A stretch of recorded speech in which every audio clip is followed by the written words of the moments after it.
Let me read to you a passage from the 6th chapter of St. John's Gospel, verses 30 to 35. It's the Gospel for Tuesday of the third week in Eastertide. St. John writes, "So they asked Jesus, 'What miraculous sign then will you give that we may see it and believe you? What will you do? Our forefathers ate the manna in the desert. As it is written, He gave them bread from heaven to eat.' Jesus said to them, 'I tell you the truth. It is not Moses who has given you the bread from heaven, but it is my Father who gives you the true bread from heaven. For the bread of God is He who comes down from heaven and gives life to the world.' 'Sir,' they said, 'from now on give us this bread.' Then Jesus declared, 'I am the bread of life. He who comes to me will never go hungry, and he who believes in me will never be thirsty.'" That's from John chapter 6, verses 30 to 35. What does it suggest to us? Well, one gets the impression that modern secular man, tends to discount miracles. As I said, I speak of modern secular man. He is not particularly interested in miracles and discounts their likelihood. If the topic of the canonization of saints comes up and the requirement of authenticated miracles, the subject tends to be regarded as a little absurd.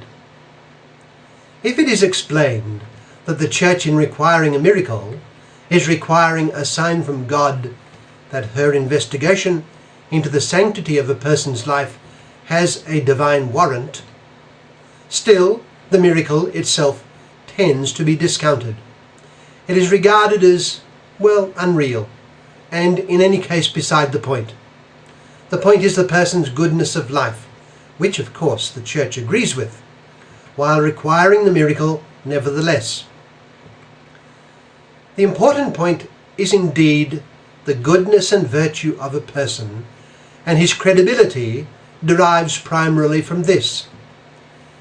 But a prejudice against miracles prevents a person from appreciating the full action of God in revealed religion, and at times in the world. In fact, God worked miracles then, and He has continued to do so to our day. The Jews expected miracles to authenticate prophetic action, not necessarily, but often so. For instance, when Elijah confronted the 400 prophets of Baal, he proposed a contest. It would involve miraculous action. He and they, beginning with them, would offer sacrifice to their respective gods, and the sacrifice that was accepted by fire from heaven would manifest which God was the true God. We remember what happened. The sacrifice of the prophets of Baal remained unconsumed, whereas the sacrifice of Elijah was instantly consumed by fire from heaven. It was a miracle that authenticated the claims of the prophet Elijah. But miracles were not always given. The greatest of the prophets, John the Baptist, worked no miracle.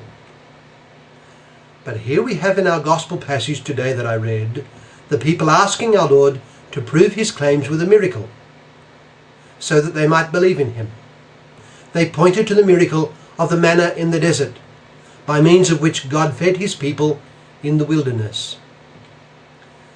Our Lord worked many miracles, but He used their request here to point to the greatest of all miracles, which was the coming of Himself among them. In fact, miracles alone will not bring religious conviction. They do not bring religious conviction to modern man, who remains skeptical about them, and they did not necessarily bring conviction in our Lord's day. We only have to think of the response of the scribes and Pharisees in our Lord's day to the miracles they saw and heard of Him working.